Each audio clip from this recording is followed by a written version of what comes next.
welcome. Thank you for joining us today. We'll get started in just a minute as we give folks a few more moments to join.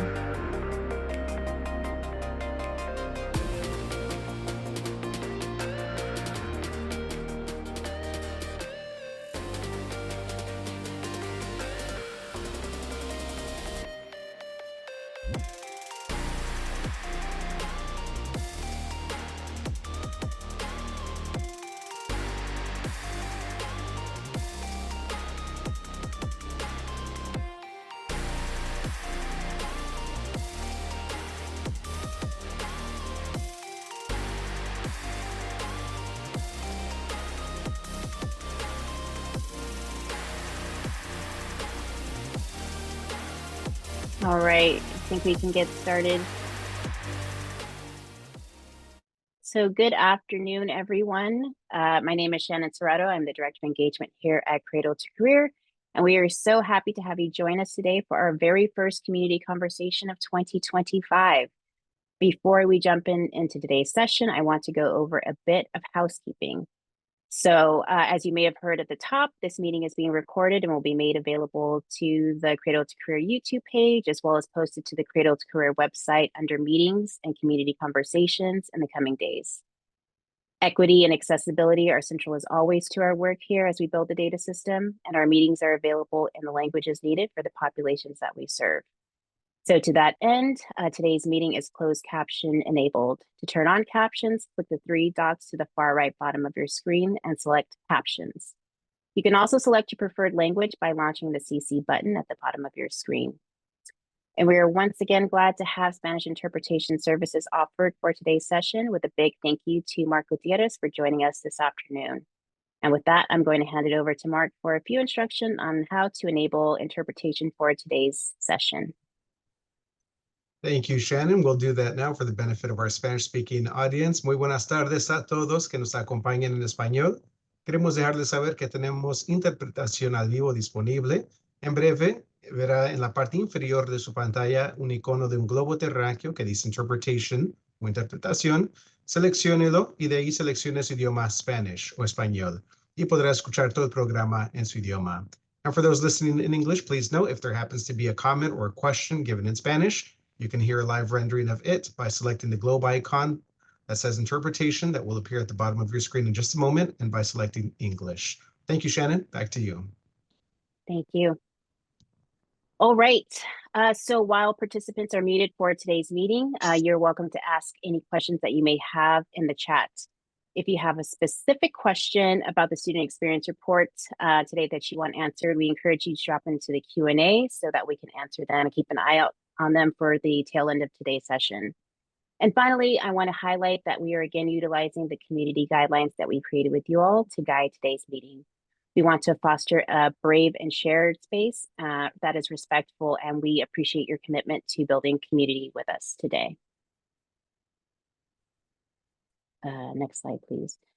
And want to note that we may have an issue with interpretation that we'll get to the bottom in just 1 second. So thank you for your patience, Mark, and others as we try to work that out.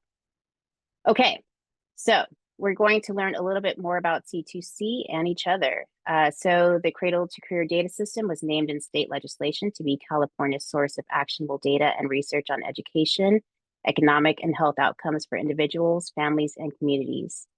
C2C has been envisioned to be the most inclusive data system of its kind in the nation, and we employ a three-pronged approach of community engagement to inform the development, interpretation, and awareness building about the data system.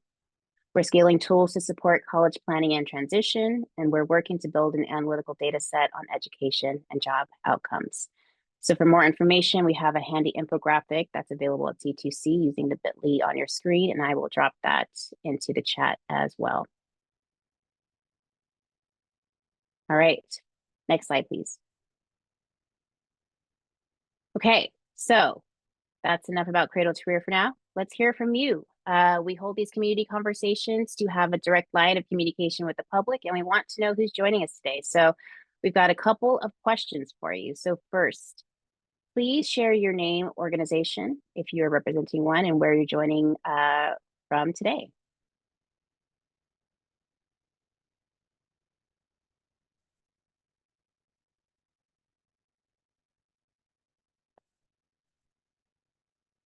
We've got Jamie Jackson with Sac State in Sacramento.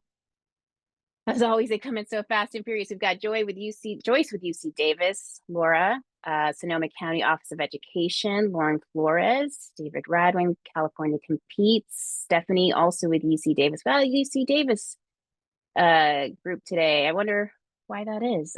We've got Jacob Jackson also with UC Davis, also presenter today. So thank you. Michelle Smith with the community colleges, Sujan Jez, P2C governing board member, also with California Competes. All right, cool. Keep dropping those into the chat. We definitely want to make sure that we hear from all folks today.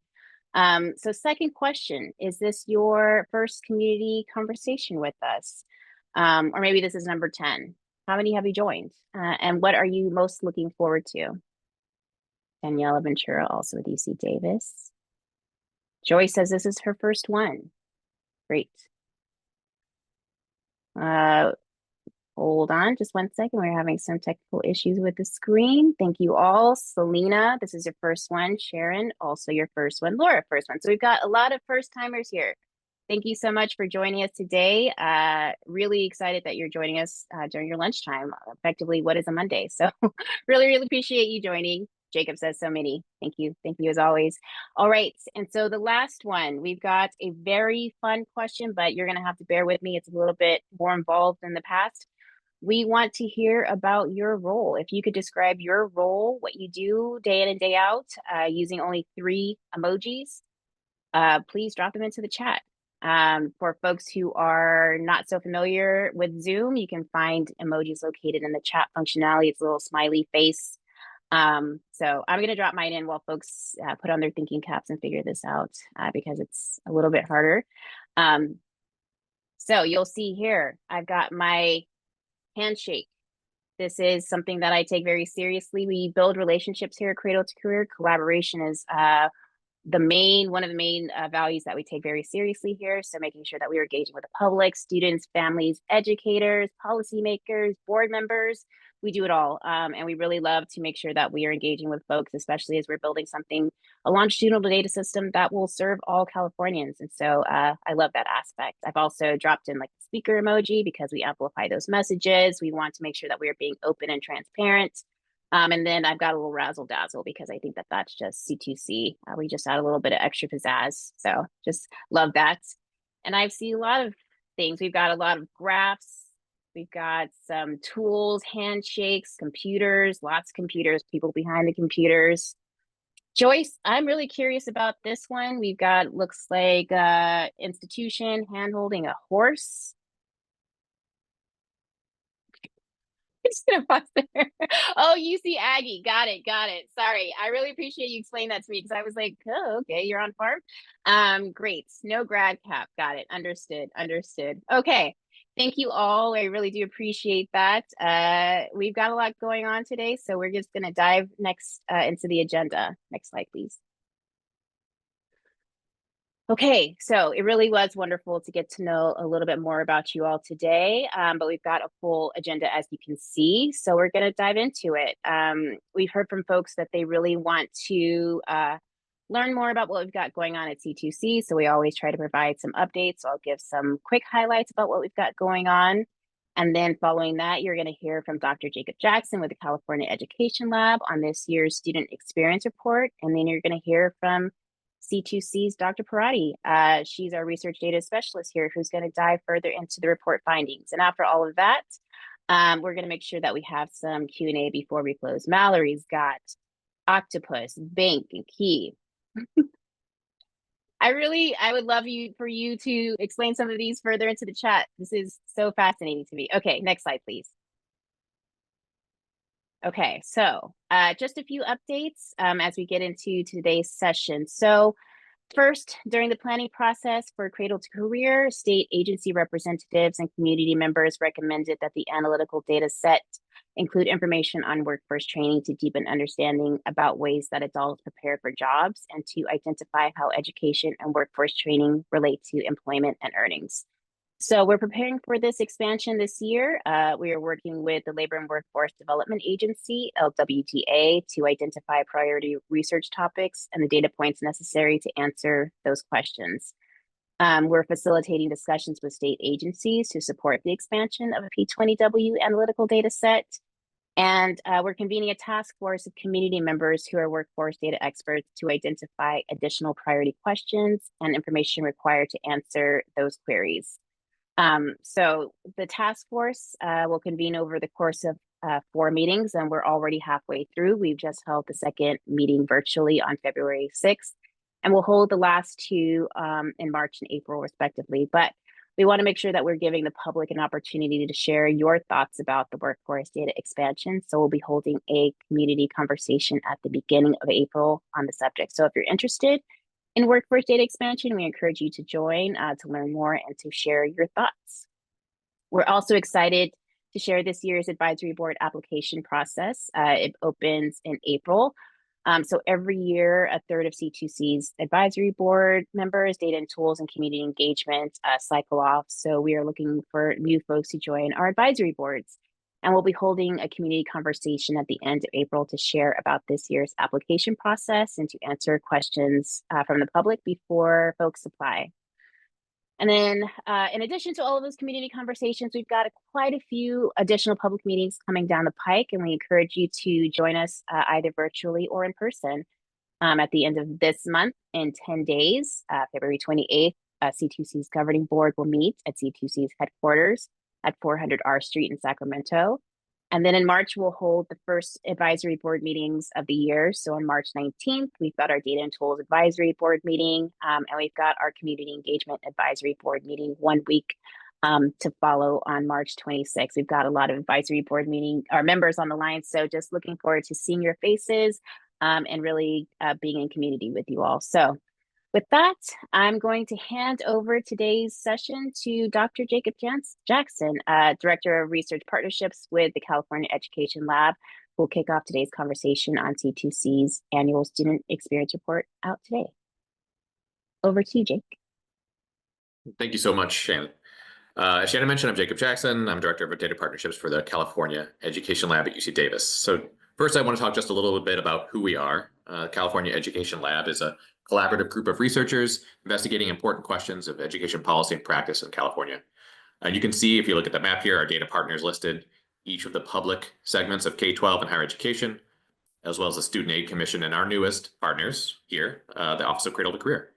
So much of our work focuses on understanding how young adults are prepared for and transition into and succeed in college, but we also do research all along the educational pipeline.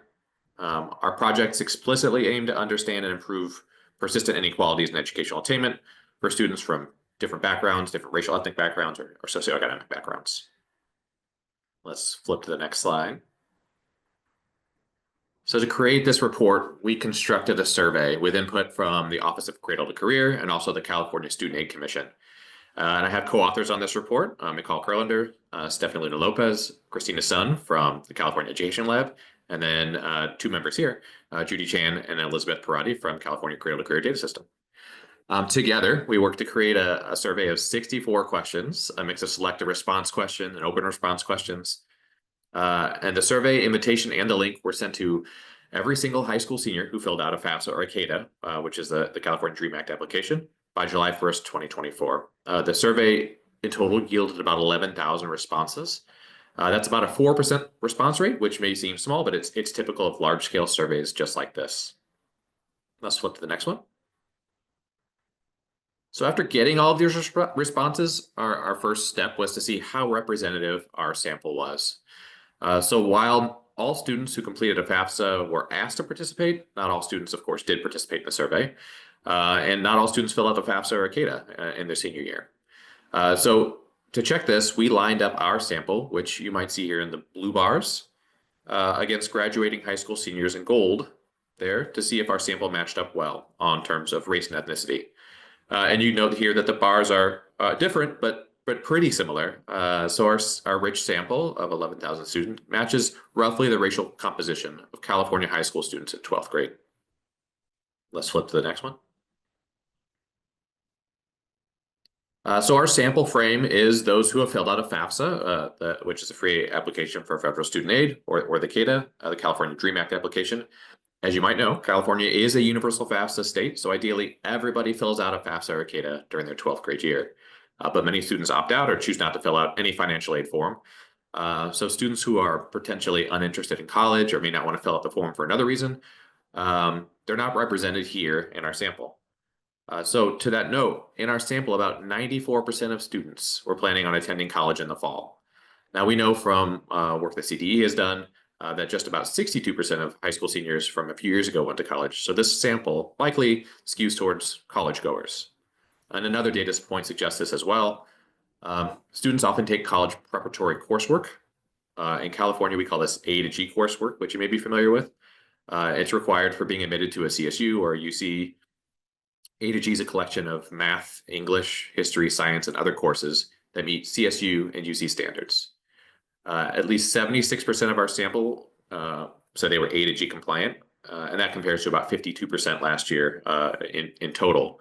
So again, this is probably a sample that is more prepared for college and likely going to college.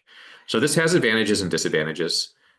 We'd love to know more about the students who are not going to college, but the survey can't tell us too much about them. However, because the sample is so focused, we do know quite a bit about college-bound students from the survey, and we're able to add a lot of depth about college applications, financial aid applications, and college expectations. Let's move to the next. Our sample is aligned with likely college enrollees and demographic characteristics as well. So we see in our sample 59% of respondents were women, 36% were men, 2% non-binary, and 2% didn't say. We do know that women are more likely than men to enroll in college and complete.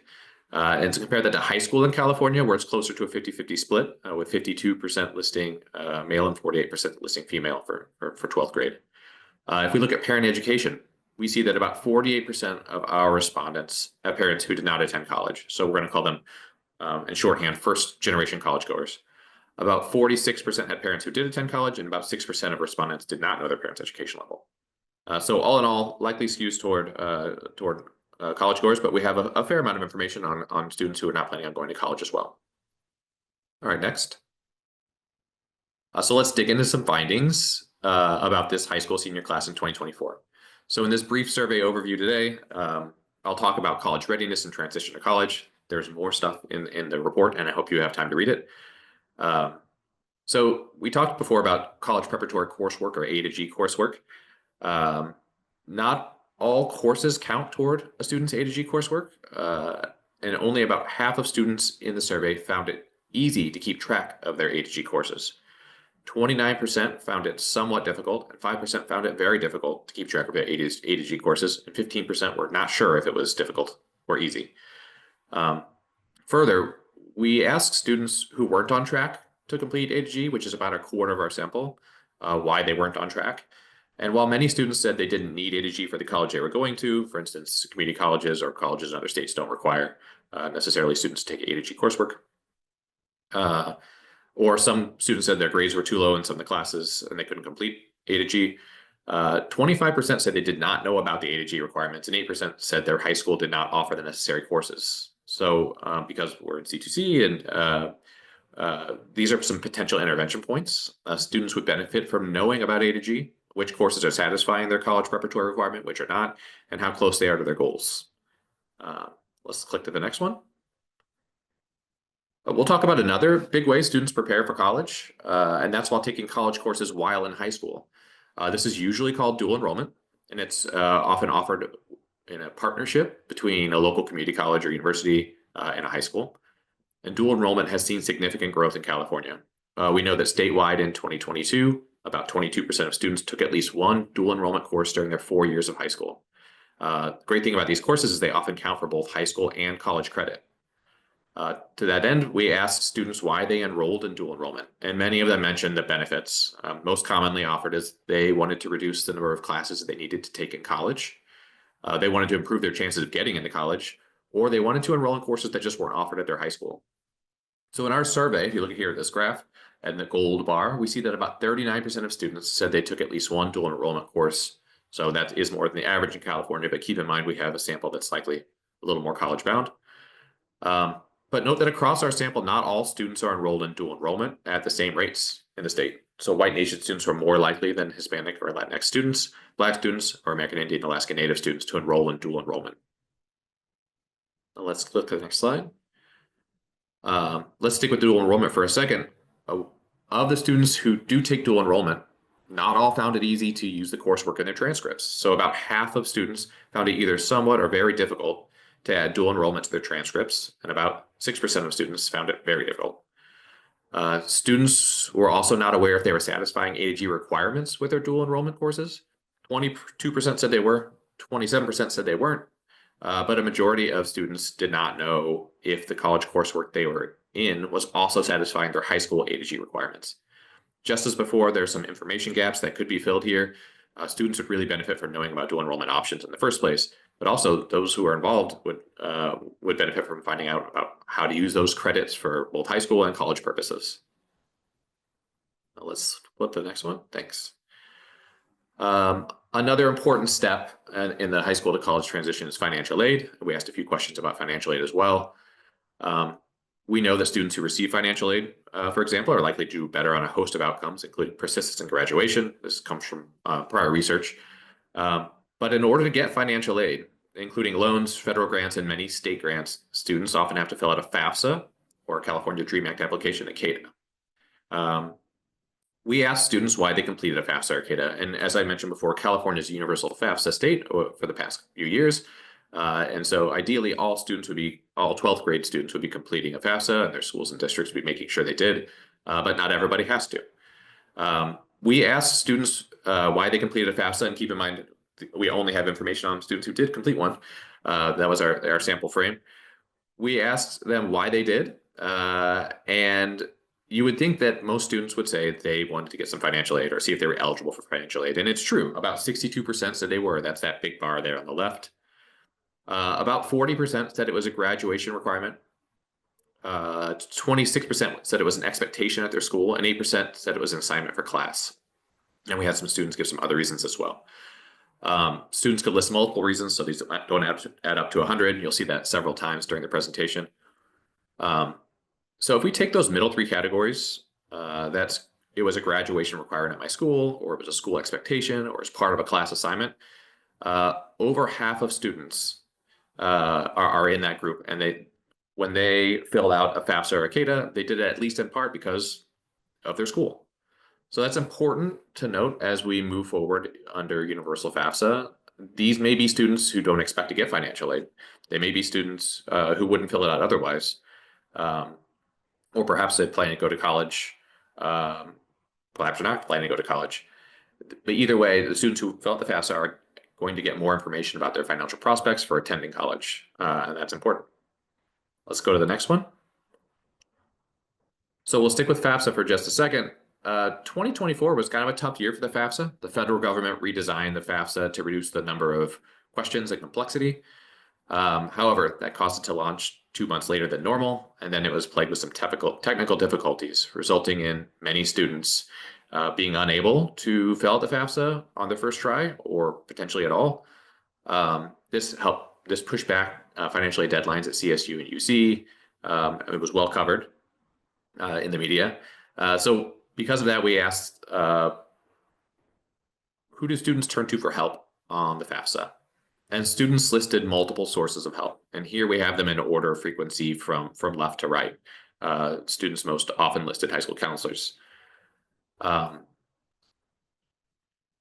In general, students look to the adults in their lives. Over half of students got help from high school counselors and parents. Next most common, you can see here, were high school workshops, teachers, other family members, and about 14% used online resources.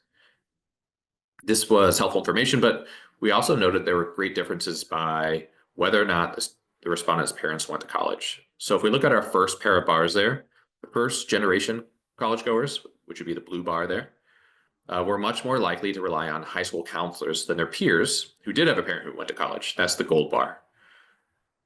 In fact, those who would be first generation college goers, if you look at kind of all the blue bars across compared to all the gold bars across, were more likely to use school resources such as high school counselors, high school workshops, and teachers.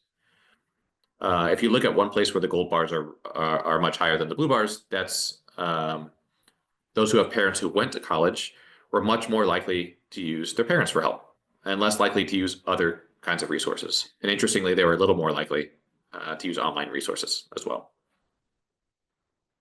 Let's flip to the next one. We asked students about general college planning as well. We asked several questions of students. We asked them to tell us whether or not, or tell us how helpful each of these information sources was in college planning and financial aid, to get a picture of who's involved in decision making and who students leaned on. We asked students to identify whether sources would be very helpful, that's blue, were somewhat helpful, that's in gold here, or not at all helpful, and that's in gray.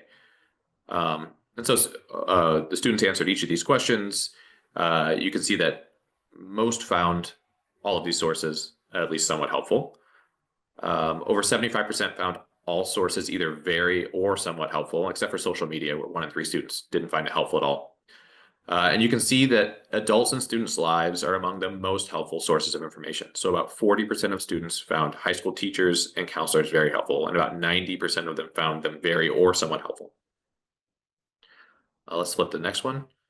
So we're going to stick with this theme, but we're going to look at just what students found very helpful. And we can split this up by race, ethnicity, and find differences between racial and ethnic groups. So this graph represents the percent of students finding each source very helpful. So kind of the blue bars, the blue parts of the bars on the prior graph. So just focusing on the first 2 bars on the left, let's decipher those. That shows us that adults in schools, like teachers and counselors, are especially important for Hispanic and Latinx students, that first blue bar there, compared to white students, that's the orange bar right next to it. If you look across that, you can see Black and Filipino students, the light blue and the purple bars, also found their teachers and counselors very helpful at higher rates than white students. Conversely, look at the next category. You see the white students are most likely to find their parents helpful, and then across to private college counselors helpful as well. This has some important takeaways for schools and districts who serve students of color in California. These schools are clearly often the gateway for college information, as we saw with applications for financial aid and college preparedness or college readiness courses as well.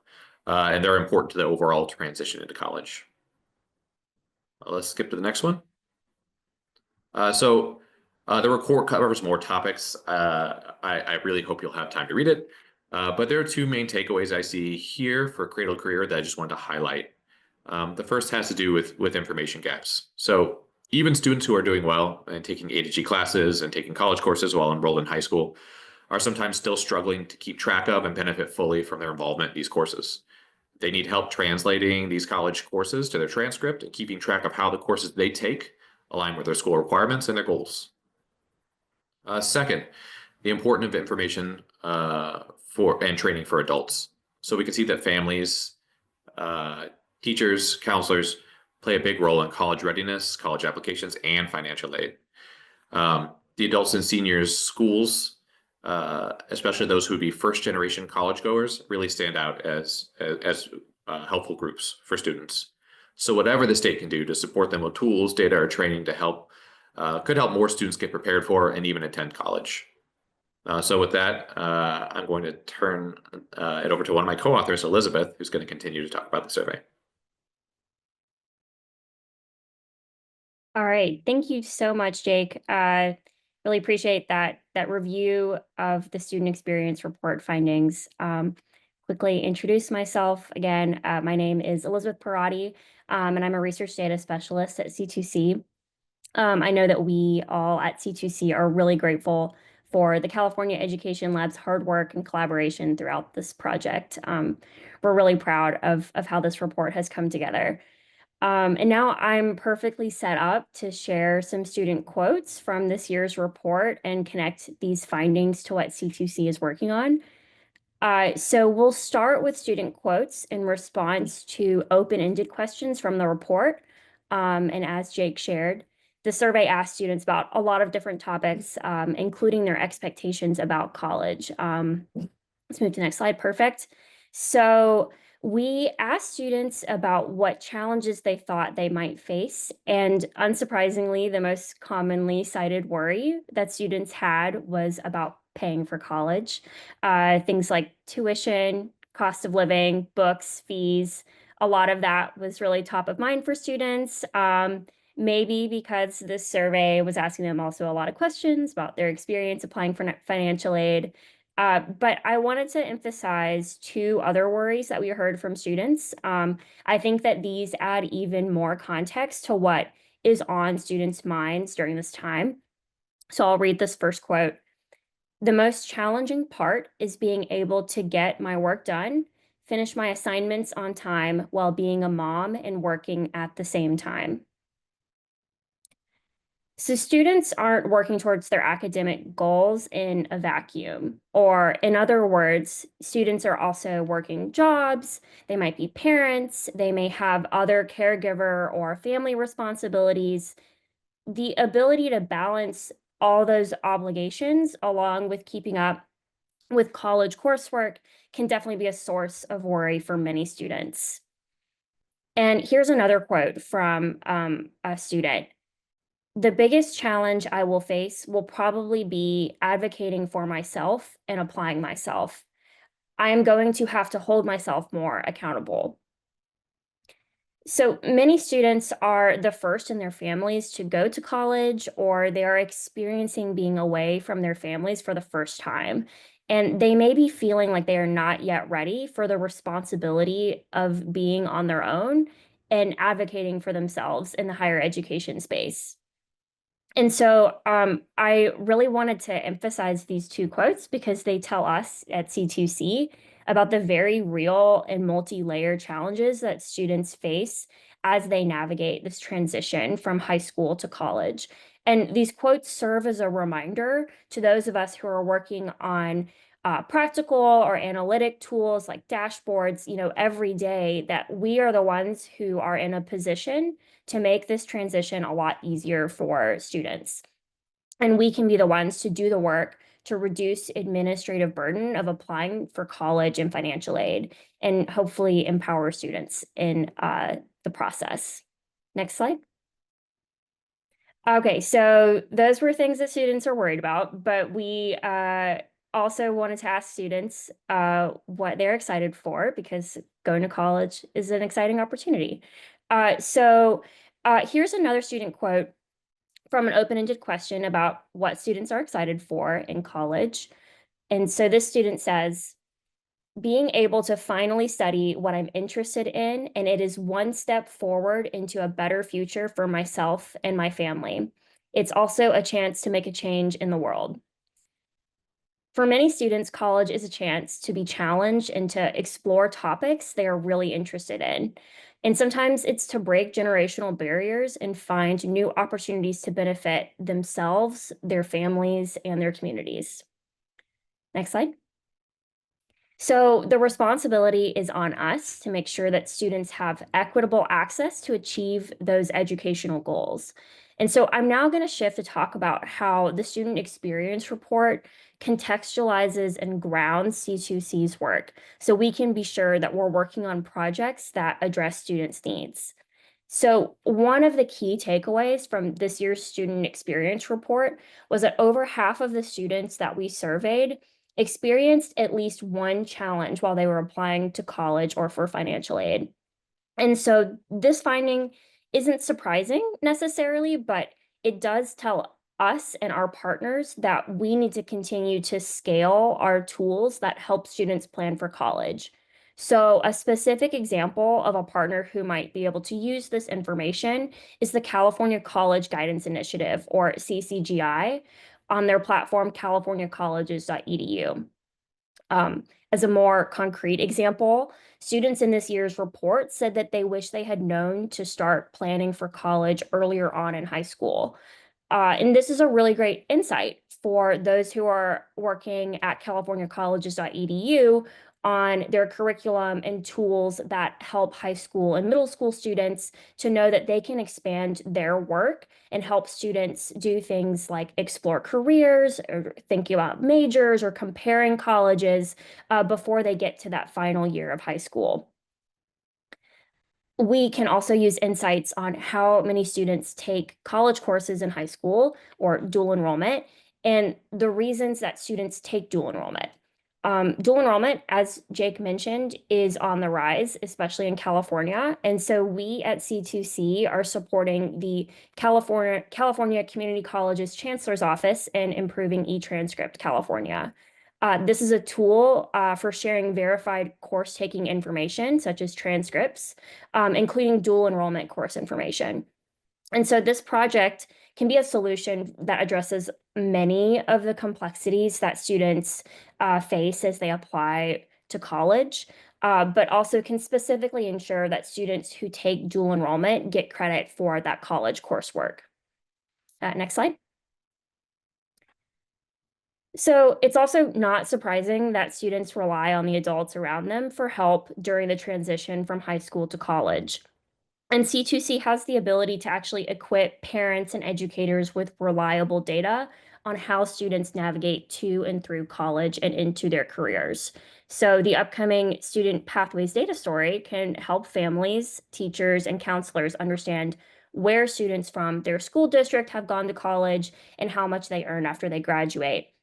And using this tool will be really powerful in showing students what is possible for their future. Thinking ahead, upcoming launches of C2C's dashboards could include even more features that specifically help parents and educators support their students to meet their students' academic and career goals. Next slide.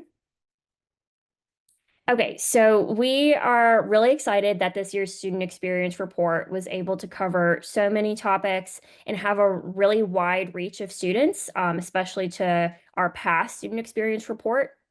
And so when we're thinking about future student experience reports, we hope we're able to build off of the foundation that we set this year.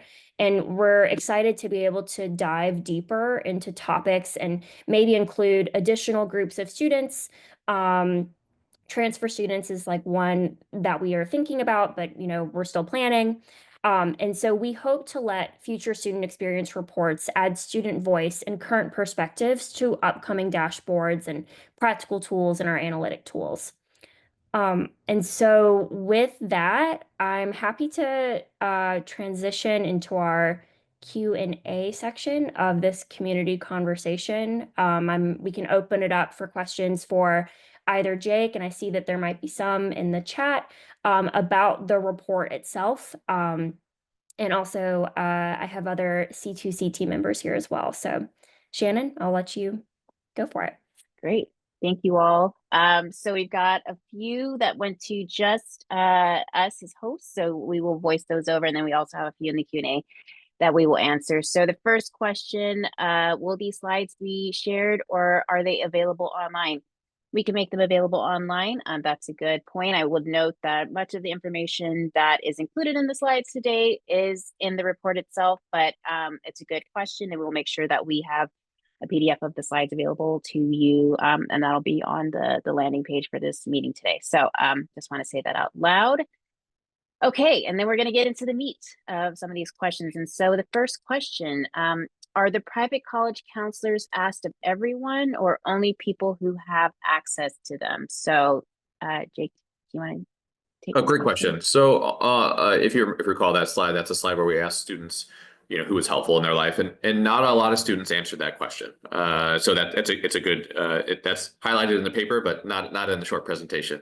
So only students who answered the question were represented there, and you're right. Very few students answered that question over. I think it was about 13% of students answered that question at all.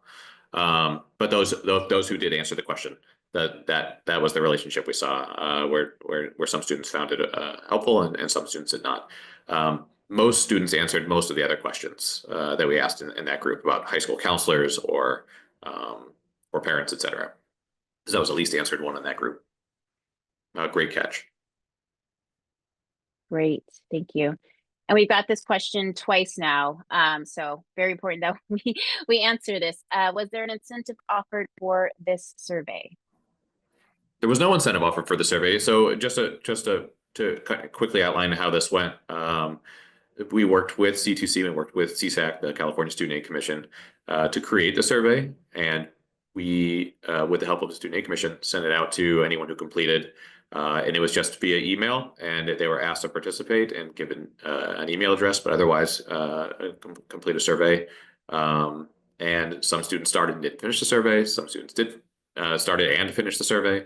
And there was no incentive offered, and we still had 11,000 respondents across the state, which I think was pretty great. Great, thank you. Okay, another question.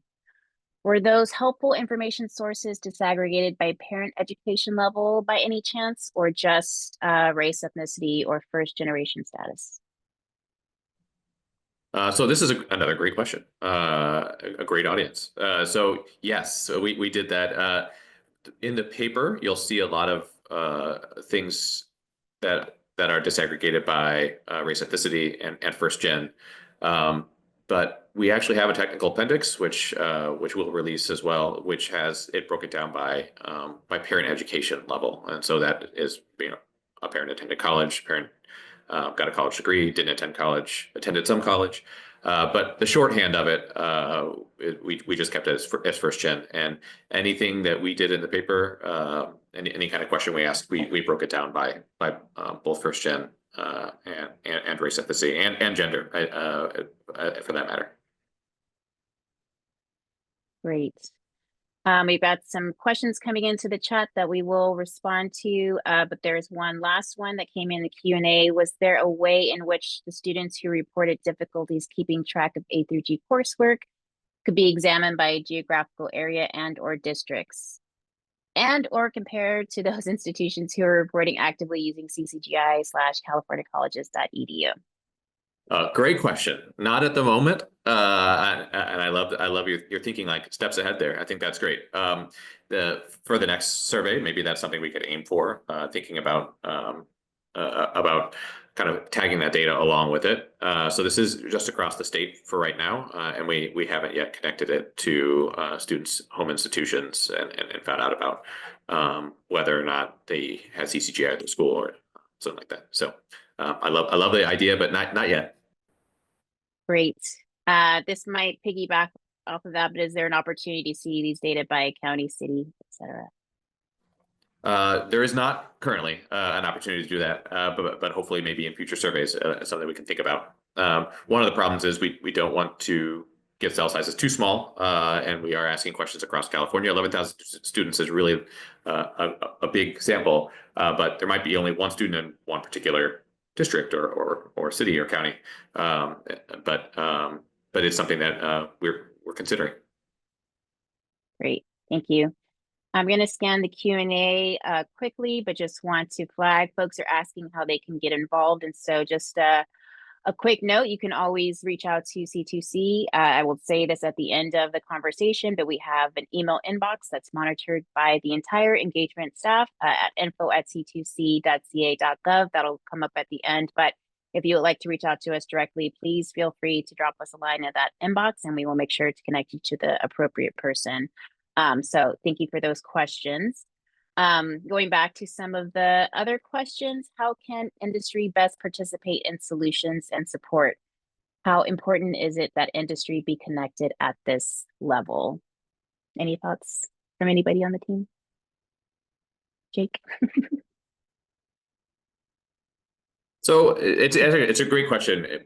One of the good things about doing the survey this way, when students are filling out the FAFSA or the CADA, is we're getting a lot of students in the state, and with universal FAFSA, potentially even more students than we would normally get. But the downside is we are collecting information on likely college goers, so we're one step removed probably from career. We hope to be able to get more information on students who are not planning on attending college, and as kind of FAFSA and CADA applications as the universal FAFSA kind of takes off and more students are filling out, perhaps by doing this, we'll get more information on students as they head directly into careers. And in that case, hopefully we can get some more information that can hopefully answer your question a little better about best practices on this. But Elizabeth or Judy, if you have any thoughts or ideas on that, I'm not totally sure how C2C is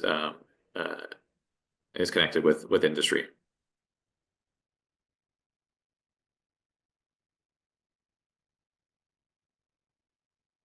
Well, I will jump in and say that not being a program person, I just want to thank you for this question. I think it's really important that we take this back to internal discussion. I'm happy to follow up with others if you want to reach out directly to us about these. And again, some of these questions are weedier, and we just appreciate you elevating for us. It's important that we have these conversations to hear what folks' questions and concerns are. And so just really appreciate the deep thought, their engagement today, because it is a ton of engagement, and just really appreciate you showing up again during your lunchtime.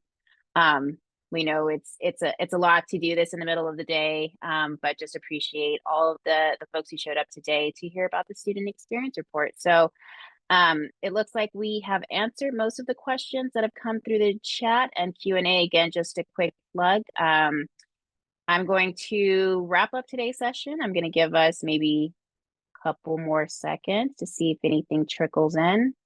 But if not, just again, thank you for joining us. Another plug, you can always reach out to C2C at info@c2c.gov. And then a reminder that the recording of today's session will be found on the Get Involved pages. /community conversations is a direct link to community, all of our community conversations, all recordings live there. And you'll be able to find that. And then as well, the link to the slides that we're going to post in response to a question today. So thank you for that. And then finally, just really appreciate Dr. Jacob Jackson and Elizabeth Parati for taking over today's session. This is the first big student experience report that we've done, and we're just super, super glad to share it with you all today. And with that, we will turn it over. Not going to turn it over. We're going to end it. We're going to go, giving you all a couple of minutes back to get some additional lunch and do whatever you need to do. But just thank you again for joining us, being community with us. Yay, we did it. First 2020 conversation on the books, and we look forward to many, many more. So thank you all, and have a good rest of your day, good rest of your week.